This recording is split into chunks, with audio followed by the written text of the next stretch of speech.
Mandalorian versus Groglet popcorn meter. What?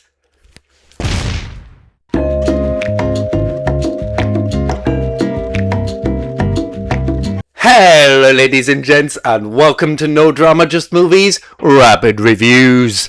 So, I watched The Mandalorian and Grogu recently, and I had some thoughts. Right off the bat, I fell off the show a little into the second season, so maybe I'm not the best person to review this, but I still like Star Wars, so I'll give this a shot, and I'm going to try to be fair and balanced. That said, this was so boring. Lots of colour and pew-pew action, but nothing meant anything. If you're a regular viewer of this channel, you know that I need character motivation. I feed on it. Otherwise, there's no story for me. Just meaningless spectacle is not enough for me anymore. Why were these people fighting? What is the story of the pew-pew? There's a consensus that this feels like a longer episode of the Disney Plus show, and I agree. It's Mando goes over here to get a thing, then goes there to meet a guy, then agrees to do a thing for the guy, then goes over there to get a thing or meet a guy. That sort of fetch quest storytelling might work in an episode, but it gets very repetitive in a movie that's over 2 hours long.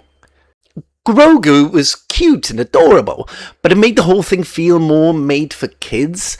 So maybe I wasn't the target audience to begin with. Or maybe the tone is a bit confused. But there were moments that felt a little too childish for me. Like those... What were those? The tiny repair guys? Speaking of creatures, Jacked Rodder the Hutt was so weird to watch. I don't know if this is a canon thing, so let me know. Or if this came from the inclusion of Jeremy Allen White. And so many characters speaking English was unsettling. This is Star Wars. What's the point of going to different planets and meeting different creatures when they all speak English? That felt like another way the movie was dumbing it down for the kiddies. Can't have subtitles because reading is hard. The biggest disappointment was Pedro. Man, what happened there? Most of his line delivery was just lackluster.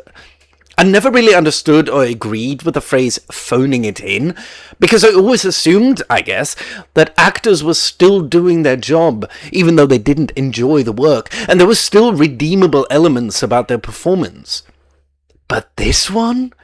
It felt like Pedro just recorded his lines somewhere at home without really knowing what was going on the screen. It sounded disconnected most of the time, which didn't help make this any less boring. If I have one positive thing to say, it's that this still looked like a Star Wars film. I loved the worlds and the ships and the creatures. The Hutt planet looked new and interesting with these tree-like rock formations. I enjoyed designs like that albino snake monster, although maybe a little bit too scary for the kiddies. I still love the TIE Fighters and the AT-ATs, and Mando's ship, the Razor Crest. Now that's a cool ship. It helps that we get some fun Mando and Grogu interaction inside the ship. It made the Razor Crest feel more like home. Overall, this was 2 hours and change of basically nothing.